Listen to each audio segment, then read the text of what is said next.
ភ្នំ8ទឹក8ដី8ដល់ម៉ោងគេងហើយមិត្តអើយមកទស្សនាវីដេអូសាងសង់ជំរកក្នុងព្រៃមួយភាគមុនចូលគេងមើលចប់ធានាថាគេងលក់ស្កប់ស្កល់ចាប់ទូរស័ព្ទរបស់អ្នកមកស្វែងរកទីតាំងដែលស្រួលបំផុតហើយមកស្ដាប់រឿងតូចមួយនេះជាមួយគ្នា Bill ដែលស្រឡាញ់ការសាងសង់ជំរកក្នុងព្រៃបាននាំឆ្កែដ៏ស្មោះត្រង់របស់គាត់មកដល់ព្រៃមួយទើបតែចុះពីឡានឆ្កែក៏រត់ស្រូបក្លិនជុំវិញដោយក្តីរំភើបភ្លាមវាបានរត់ជុំវិញថ្មដ៏ធំមួយហើយឈប់នៅរន្ធតូចក្រោមថ្មកន្ទុយរបស់វាគ្រវីមិនឈប់ដូចជាកំពុងប្រាប់ម្ចាស់ថាវាចូលចិត្តកន្លែងនេះណាស់ Bill ក៏សម្រេចថាថ្ងៃនេះនឹងសាងសង់ជំរកនៅទីនេះដំបូងគាត់កាប់ដើមឈើតូចដែលរារាំងចេញដើម្បីបង្កើតកន្លែងទំនេរបន្ទាប់មកគាត់យកប៉ែចាប់ផ្ដើមជីកដីនៅទីនោះទន់ល្មមធ្វើឲ្យជីកបានយ៉ាងងាយសូម្បីតែឆ្កែក៏មកជួយកាយដីដោយក្រញាំទាំងពីរបោះដីទៅខាងក្រោយយ៉ាងសប្បាយ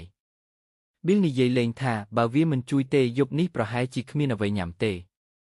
កន្លែងនេះពិតជាល្អណាស់ព្រោះមានផ្ទាំងថ្មធំលាតសន្ធឹងពីលើអាចការពារភ្លៀងបានដោយធម្មជាតិ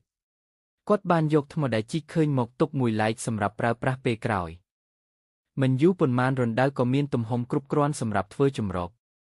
បន្ទាប់មក Bill បានសង់ចង្ក្រានភ្លើងនៅជ្រុងមួយដោយប្រើថ្មដែលប្រមូលបានចន្លោះថ្មត្រូវបានបិទជិតដោយភក់ពីមាត់អូរដើម្បីកុំឲ្យផ្សែងរត់ចេញបន្ទាប់ពីនោះគាត់បានរកដើមឈើត្រង់មកដាក់ធ្វើជាដំបូលដោយសារជុំវិញមានថ្មធំជាជញ្ជាំងធម្មជាតិរួចហើយគាត់មិនចាំបាច់សង់ជញ្ជាំងបន្ថែមទៀតទេទោះជាយ៉ាងណាចន្លោះរវាងឈើនៅលើដំបូលនៅតែមានដូច្នេះគាត់បានយកស្លឹកឈើលួយមកគ្របឲ្យជិតរួចបន្ថែមស្រទាប់ស្លែពណ៌បៃតងពីលើពេលរួចរាល់ដំបូលទាំងមូលលីបញ្ចូលជាមួយបរិស្ថានជុំវិញរហូតស្ទើរតែមិនអាចសម្គាល់ថាមានជំរកលាក់ខ្លួននៅទីនោះឡើយបន្ទាប់មកគាត់បានយកមែកឈើដែលអាចបត់បែនបានមកធ្វើជាស៊ុមទ្វារហើយប្រើស្លែបិទចន្លោះទាំងអស់ចុងក្រោយគាត់បានចងមែកឈើតូចជាទ្វារឈើមួយហើយដំឡើងវាទំហំសមល្មមអាចចូលចេញបានយ៉ាងងាយពេលចូលទៅក្នុងជំរក Bill បានផ្ដល់ឆ្អឹងគោដ៏ធំមួយជារង្វាន់ដល់ឆ្កែវាគៀបឆ្អឹងទៅជ្រុងមួយហើយអង្គុយខាំដោយក្តីសប្បាយរីករាយបន្ទាប់មកគាត់បានដុតភ្លើងក្នុងចង្ក្រានហើយចាប់ផ្ដើមរៀបចំអាហារពេលល្ងាចខ្ទឹមបារាំងនិងប៉េងប៉ោះត្រូវបានកាត់ជាបន្ទះហើយប្រោះគ្រឿងទេសទុកជាមុនថ្ងៃនេះគាត់ជ្រើសរើសអាហារសាមញ្ញគឺសាច់គោអាំងមួយដុំធំគាត់ចាក់សាច់លើមែកឈើហើយអាំងយឺតលើភ្លើងរហូតឆ្អិនល្មមបន្ទាប់មកគាត់កាត់វាជាបន្ទះក្រាស់ហើយយកនំប៉័ងកាត់ពាក់កណ្ដាលលាបប៊ឺក្រាស់ដាក់ជីសាច់គោអាំងខ្ទឹមបារាំងនិងប៉េងប៉ោះ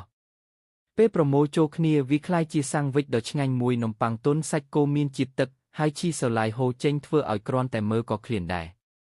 ភ្លាមនោះឆ្កែបានងើបក្បាលឡើងហើយប្រុសមួយសំឡេង